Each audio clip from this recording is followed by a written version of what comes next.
Bitcoins tiek akumulēts kā 2013. gadā.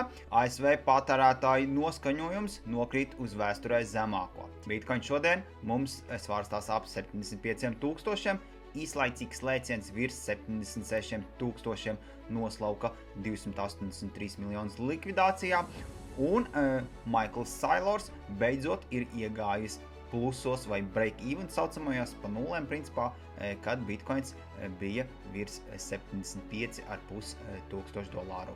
Vaļi pēdējās 30 dienās ir uzkrājuši 270 000 bitcoinus, kas ir augstākais uzkrāšanas temps kopš 2013. gada.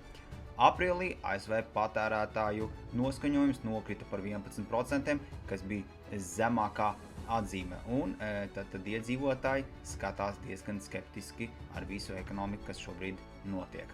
Ja tevi interesē kripto vai vēlēs sākt nodarboties, ieskaties mana profila apraksta linkā un ieliec komentāru, ko tu par šo visu domā.